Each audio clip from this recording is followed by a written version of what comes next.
Hi friends, welcome to Krish vlogs. So ఇవాళ అయితే రోమ్లో ఉన్నాం. లెట్స్ సీ రోమ్ వ్లాగ్ ఎలా ఉంటుందో. సో అన్ని ప్లేసెస్ కవర్ చేసి అన్ని చూపించడానికి ట్రై చేస్తారు రోమ్లో.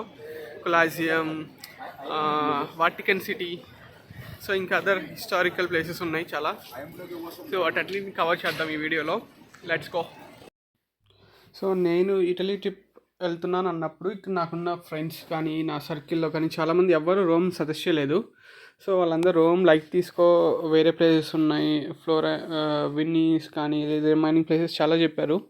కానీ ఇక్కడ నా రోమ్కి వచ్చిన తర్వాత నా ఎక్స్పీరియన్స్, నా పర్స్పెక్టివ్స్ అంతా మారిపోయింది. చాలా బాగుంది రోమ్, చాలా నీట్గా మెయింటైన్ చేస్తున్నారు అండ్ ఆర్కిటెక్చర్ సూపర్ ఉంది.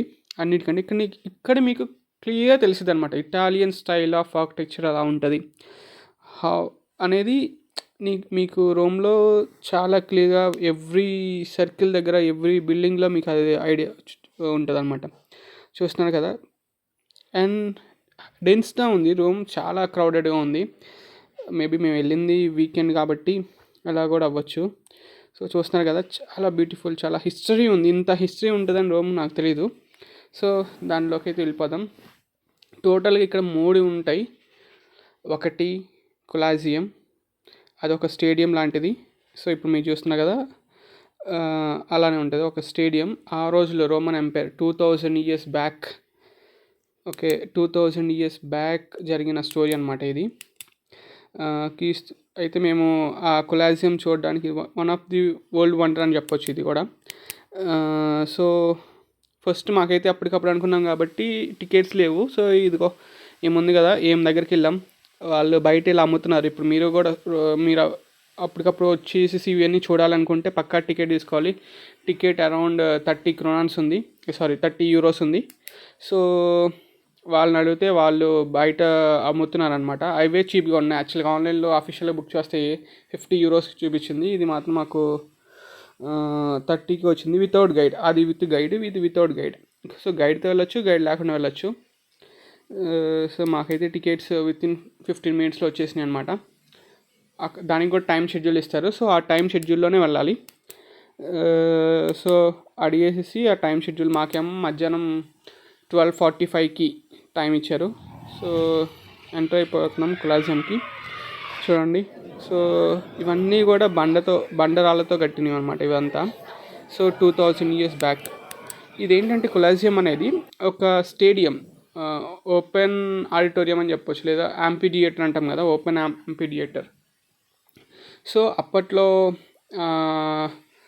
అక్కడ ఉన్న వాళ్ళకి ఎంటర్టైన్మెంట్ పర్పస్ కానీ చిన్న చిన్న గేమ్స్ ఉంటాయి, గేమ్స్ కండక్ట్ చేసుకోవడానికి కానీ, స్పెషల్గా యానిమల్స్ మనకు తెలుసు కదా, మనకి ఉంటాయి ఎద్దుల బండ్లు లాగటం అట్లా, లేకపోతే ఎద్దులతో చాలా గేమ్స్ ఉంటాయి కదా మన ఇండియాలో కూడా, అలా స్పోర్ట్స్. సో అలాంటి వాటిని వాటి ప్రదర్శన కానీ, డ్యాన్స్ కానీ, అప్పుడున్న ఏ ఎంటర్టైన్మెంట్ అయినా ఇక్కడ జరిగేదన్నమాట. సో 2000 years బ్యాక్ ఇలాంటి ఎంటర్టైన్మెంట్కి ఇంత పెద్ద స్టేడియం కట్టడం, దట్స్ సూపర్. చూస్తున్నాం కదా. సో ప్రతి ఒక్కటి ఇక్కడ ఇటుకలతో ఉన్నాయి, ప్లస్ ఈ రాళ్ళు సంథింగ్ రాళ్ళతో ఉన్నాయి. మ్యాక్సిమం ఈ రెండే యూజ్ చేశారు ఈ బిల్డింగ్ కన్స్ట్రక్షన్ మొత్తానికి. మాకు తెలియక మేము ChatGPTని అడిగాం యాక్చువల్గా అసలు ఏంటి ఈ రోమ్ చరిత్ర అని. సో అదేం చెప్పిందా విందాం ఒకసారి. So Colosseum's history basically begins around 70 to 72 AD when Emperor Vespasian started building it. It was completed under his son Titus in 80 AD. Over the centuries, it hosted gladiator battles, wild animal fights, and even naval reenactments when they flooded the arena. కొంచెం తెలుగులో చెప్పమ్మా, మాకు అర్థం కావట్లేదు. మొదటి నుంచి చెప్పుకుంటే కొలసియం చరిత్రం సుమారు క్రీస్తు శకం 70-70 మధ్య రోమన్ చక్రవర్తి వెస్పేసియన్ నిర్మాణం ప్రారంభించాడు. అది ఆయన కుమారుడు టైరస్ కాలంలో, అంటే క్రీస్తు శకం 80 ప్రాంతంలో పూర్తయింది. శతాబ్దాల పాటు ఇది గ్లాడియేటర్ పోరాటాలు, అడవి జంతువుల పోరులు, మరికొన్ని సందర్భాల్లో నీటిని నింపి సముద్ర యుద్ధాలను ప్రదర్శనలు చేసేవారు. రోమన్ సామ్రాజ్యం కూలిన తర్వాత ఇది కోటగా వాడారు. మరి తర్వాత రాయిల కోసం ఒక రకాల ఖనిజ వనరులా కూడా మారిపోయింది. అబూను దశమ శతాబ్దంలో కూడా కాస్త మార్పులు జరిగాయి. ఆ సమయానికి ఇది రోమ్లో ఒక కోటగా మారిపోయింది. అంటే స్థానిక శక్తులు దానిని రక్షణ కోసం వాడుకున్నారు. తర్వాత శతాబ్దాల్లో కొందరు దాని నుండి రాళ్లను తీసుకుని వేరే భవనాలు నిర్మించడానికి ఉపయోగించారు. ఇప్పుడు మనం చూస్తున్న కాలసియం అసలు గేమ్ జరిగే స్థలంగా మాత్రమే ఏంటో ఫ్రెండ్స్ ఎవరో కొలగొట్టేశారు ఫ్రెండ్స్ ఒక సజీవ సాక్ష్యంలా నిలిచింది. ఆ తర్వాత ఏమైంది? 15వ శతాబ్దంలో కూడా కొన్ని మార్పులు జరిగాయి. ఆ కాలానికి వచ్చేసరికి కాలసియం కొంతవరకు ధ్వంసమై వేరే నిర్మాణాలకు రాళ్లు తీసుకునే ప్రదేశంగా మారింది. అప్పటికి ఇది విభిన్న రకాలుగా వాడబడిన కొంచెం పాడుబడిన స్థలంగా ఉండేది. కానీ ఇప్పటికి అది రోమ్ పూర్వ వైభవానికి ఒక గుర్తుగా నిలిచిపోయి మనకు ఆ కాలం నాటి చరిత్రని గుర్తు చేస్తూనే ఉంది. సో ఇదన్నమాట దీని హిస్టరీ. విన్నారు కదా ఎలా చెప్పిందో. సో ఇప్పుడు దీని యొక్క స్ట్రక్చర్ చూద్దాం. చూడండి, కొలాజియం ఫస్ట్ ఇనిషియల్గా కట్టినప్పుడు ఇలా ఉందన్నమాట. చూసా ఎంత పెద్ద సర్కిల్, ఎంత పెద్ద స్టేడియం, ఎంత మంచిగా ఉందో. డిజైనింగ్ యూనిక్గా ఉంది కదా. అప్పుడే నాకు ఇది చూస్తుంటే హైటెక్ సిటీలో మన ఐటీ టవర్లా కనిపిస్తుంది. సేమ్ అది కూడా ఇలాగే ఉంటుంది చూడండి. నాకు అదే అనిపించింది అనమాట. అదే సేమ్ కలర్, రౌండ్గా. సో చాలా గుడ్ ఆర్కిటెక్చర్ అని చెప్పొచ్చు. అయితే దీంట్లో కింద కొన్ని గదులు ఉన్నాయి. ఆ గదులు ఏంటంటే కొన్ని ప్యాసేజెస్ అన్నారు. సో ఆ ప్యాసేజెస్ ఏంటంటే జంతువులు, ఇప్పుడు మనకి జంతువులు ఉంటాయి కదా, జంతువులు కూడా స్పోర్ట్స్ కోసం తీసుకొస్తున్నారు కదా. సో ఆ జంతువులు కట్టేయడానికి అది కింద కనిపిస్తున్నాయి కదా. సో కట్టేసిన ప్లేసెస్ అన్నమాట అవి.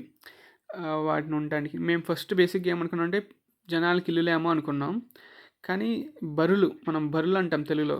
అంటే ఏంటి, మన జంతువులు ఉంచే ప్లేసెస్ అన్నమాట.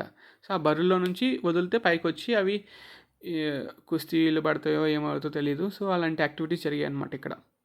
సో అవి కూడా చాలా ఆ రోజుల్లో చాలా క్రియేటివ్గా కట్టారు. అంత పజిల్ లాగా ఉంది ఆ బరులు కూడా. సో సూపర్ అనిపించింది నాకు. ఇంత పెద్ద stadium 2000 years back. Super, really great. ఇప్పటి వరకు మనం కొలాజియం మాత్రం చూసాం అనమాట. కానీ ఈ రోమ్లో నీకు మొత్తం 3 ప్లేసెస్ ఉంటాయి. కొలాజియం, ఒకటి పాలతీనో, అంటే ఇది పాలకులు ఉండే ప్లేస్ అనమాట. అంటే అప్పట్లో కింగ్డమ్, రాణులు వాళ్ళు ఉండే కోట ఇది. సో ఇంకోటేమో రొమానియో. సో రొమానియో ఏంటంటే ఫోరో రొమానియో అంటారు. అదేంటంటే ప్రజలు ఉండే ప్లేస్. వాళ్ళు పనులు, వాళ్ళు అప్పట్లో షాప్స్ ఉంటాయి కదా, దుకాణాలు. సో షాపులు పెట్టుకొని ఉండే ప్లేసెస్. అట్లా 3 మొత్తం. కొలాసియం, పాలకులు ఉండేది పాలానియో, ఇంకోటి రొమానియో సంథింగ్. అట్లా మూడు ప్రాంతాలు. ఈ 3 ప్రాంతాలతో ఒక పెద్ద నగరాన్ని నిర్మించారు అనమాట. ఇదన్నీ. సో ఆ ఏరియా ఇది రాజుల కోట. ద్వారాలు చూసారు కదా, ఎంత పెద్ద పెద్ద ద్వారాలు, ఎంత బాగున్నాయి. నాకు ఇటాలియన్ స్టైల్ ఆఫ్ ఆర్కిటెక్చర్లో నేను మెయిన్గా అబ్జర్వ్ చేసింది అరబిక్ స్టైల్ ఆఫ్ ఆర్కిటెక్చర్. మనకి ఇండియాలో మనం చూడగానే ఇది అరబిక్ స్టైల్ ఆఫ్ ఆర్కిటెక్చర్, కానీ అది అరబిక్ స్టైల్ ఆఫ్ ఆర్కిటెక్చర్ కదా, ఇటాలియన్ స్టైల్ ఆఫ్ ఆర్కిటెక్చర్. అది బాగా అర్థమైంది. చాలా ఎత్తులో ఉంది ఇది. ఈ ప్యాలెస్ కూడా అప్పట్లో ఇంత ఎత్తులో ప్యాలెస్ బాగా కట్టారు. కానీ మనకి ఇండియాలో ఇలాంటి ప్యాలెస్లు ఉన్నప్పుడు మెట్లు చాలా ఎత్తుగా ఉంటాయి, కానీ ఇది అంత ఎత్తుగా లేవు. సో ఇక్కడ పొట్టోళ్ళు ఉండేవాళ్ళు, మనకి అప్పుడు పొడుగులు ఉండేవాళ్ళు అనమాట. అయితే సో చూస్తున్నాం కదా 360 యాంగిల్ వ్యూలో. సూపర్ ఉంది ఈ ప్యాలెస్ కూడా. ఇది పైకెక్కి చూసిన తర్వాత మాకు సిటీ అంతా, రోమ్ సిటీ మొత్తం కనిపించింది అనమాట. సో చిన్న రూట్స్ ఉన్నాయి, హైట్గా ఉన్నాయి కానీ సన్నగా ఉన్నాయి అన్ని దారులు కూడా ఈ ప్యాలెస్ ఎంట్రన్స్ అవ్వడానికి. టూరిస్టులు మాత్రం బీభత్సంగా వచ్చారు.